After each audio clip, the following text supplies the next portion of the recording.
Hello children, I hope all of you are fine. So welcome once again to your English literature class. Now we all know we have completed our syllabus for the first semester. So today we will just recapitulate, revise whatever we had done previously. So if we go back, we will start from the first lesson itself. I hope all of you remember the story of Pippi. We will just quickly recapitulate, revise the lesson and then move ahead with some exercises. So I hope you remember this extraordinarily strong girl, this red-headed 9-year-old girl Pippi, whose father was a captain, and what happens when she goes to the circus? She has never been to a circus, so first time when she goes to the circus, she sees Miss come and sit on the horse. She also wants to get up on the horse, enjoy the ride, and what happens in due course, she jumps up onto the horse. They try to pull her down. She's forced down, and how she enjoys the circus. So I hope this much is clear for you. All the things must have come back to your mind. All the flashback must be there. So children, if you remember, we had done all the question answers and frame sentences from this lesson. Today I will be doing the word wall and the grammar part from this chapter. So all of you need to get ready with your textbooks and your pencils and open your books on page number 19. On page number 19, you have the crossword, the words related to a circus. They have given you the clues on page number 19 and you will have to fill up page number 20. On the screen, I have page number 20 for you. Now, the first one is a cross. If you see on page 19, it's written, the person who runs the show. The person who runs the show, and number 1 across you can see I have written ringmaster. Ringmaster is the person who runs the show. So with your pencils you will write down in your textbook itself. Okay, all this has to be done in your textbook. The person who runs the show is a ringman. The second one, the circus tent. The circus tent, and that is the big, yes, the big top. The big top. Okay, the big top. All of you write down. Number 3 is procession. So what is a procession? It's a parade. A parade. You can see the parade. The picture is also given in your book.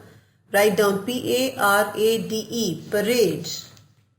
And number 4. What the audience does after a program, after a performance. When a performance is done, you applaud, you clap, you clap your hands. It's called applaud. A-P-P-L-A-U-D.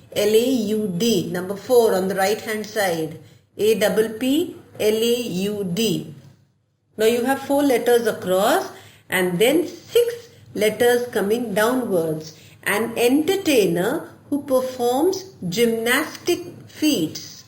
An entertainer who performs gymnastic feats. You see that ringmaster line? A is there. Acrobat. He is an acrobat. A-C-R-O-B-A-T. Number 2, an entertainer who performs by throwing and keeping several objects in the air at one time. In the air at one time. You must have seen in a circus, the entertainer throwing and keeping several objects in the air is a juggler. You can see the G of ringmaster. Go above, you have J. So juggler, J-U-G-G-L-E-R. That is juggler. Then you come to number 3, a sweet treat. A sweet treat, what is that? It's dash candy. It's cotton candy. Come to the T of ringmaster and you will find there above C-O-T-T-O-N. Cotton is C-O-T-T-O-N. Number 5. Now move to the right hand side. What do the performers do? The performers, they entertain us. Number 5. Entertain. Entertain. We'll take the R of ringmaster. Okay. The last one, number 6.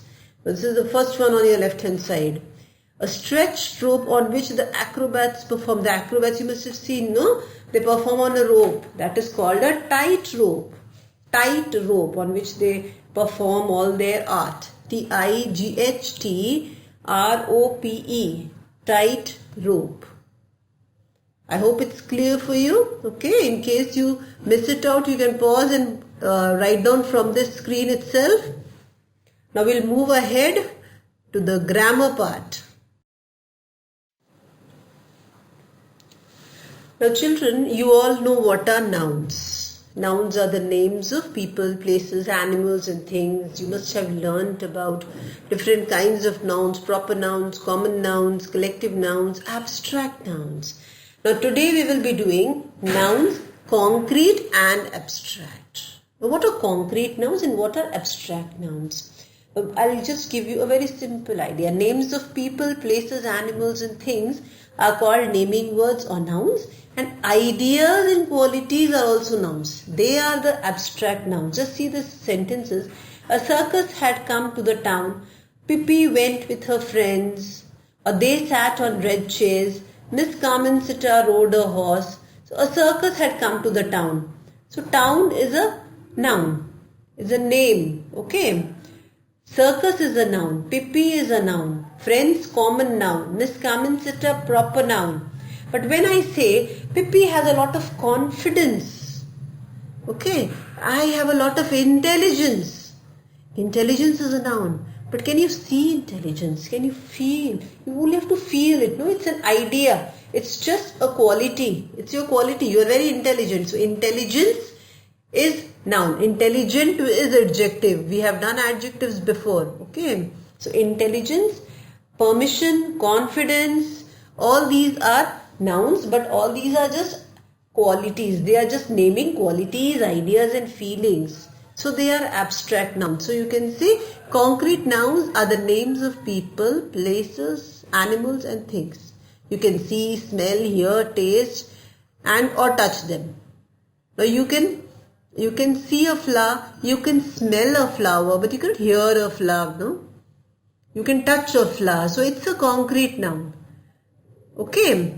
But the fragrance of the flower, that is the quality of the flower. Okay. So they have, and abstract nouns are just qualities, ideas and feelings. You cannot see, smell, taste, hear and touch them. Okay, you cannot see them, touch them. Happiness, happiness you cannot see as a separate thing. See, happiness can be seen on the face. His face is smiling and so he's happy, we know. But his happiness separately you cannot see it as a thing, no? So that is why it is an abstract noun. Now they have given you a table and you have to read the table and then tick which is correct, which is a concrete noun and which one is an abstract noun. So get ready with your pencils and we will move on to page number 21. So the first one is cake. You can see a cake, you cannot hear a cake, but you can smell, taste and touch a cake. So it is concrete, this is given. Sadness, you cannot see, you cannot hear, you cannot smell, you cannot touch. So it is an abstract noun. Next one is idea. Idea, you have a wonderful idea, but you cannot see, hear or smell or touch. So all the 4 columns, we will put a cross and we will write down abstract. The next one is crayons. You can see crayons, you cannot hear them, but you can smell and touch also. So crayons are concrete noun. They fall in the category of concrete nouns. We come to rain. You can see rain, you can hear rain. You are not going to smell it. You can smell the soil, no, when rain falls, but you cannot smell rain. And you can touch it. So it is a concrete noun. Fear. Fear you cannot see, hear, smell or touch. So it is an abstract noun. Similarly, joy, as I told you, happiness. You cannot see it, you cannot hear, you cannot smell it. You cannot touch happiness. So it is an abstract noun. Mango. You can see a mango, you can smell it, you can taste it, you can also touch it. So it is a concrete noun. Okay?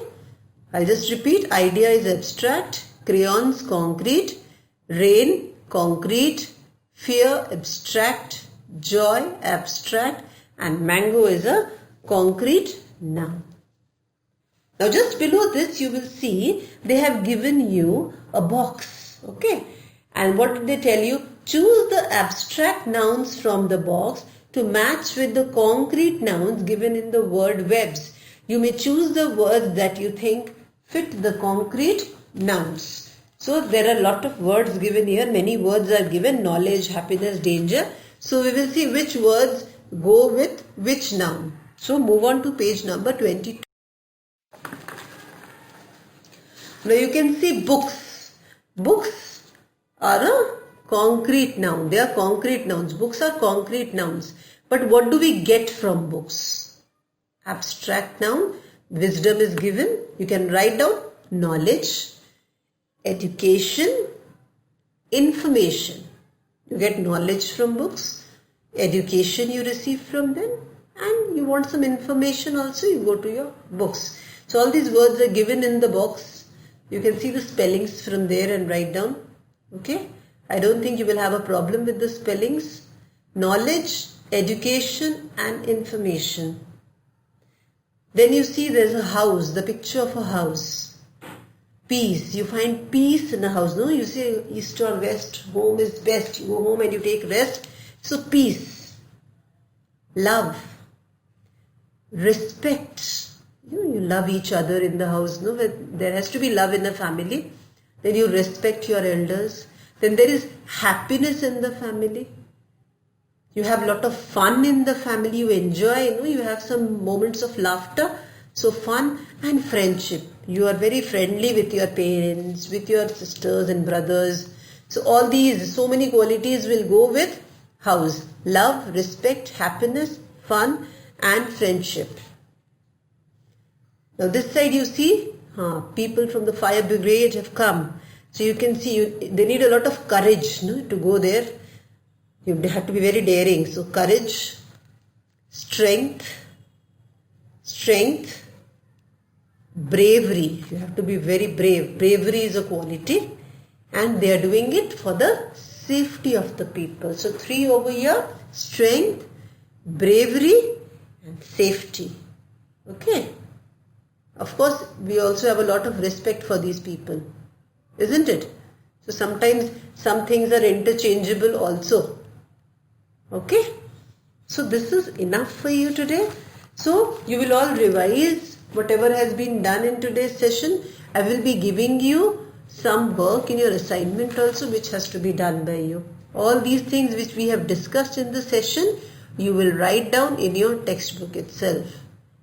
That is all for today, children.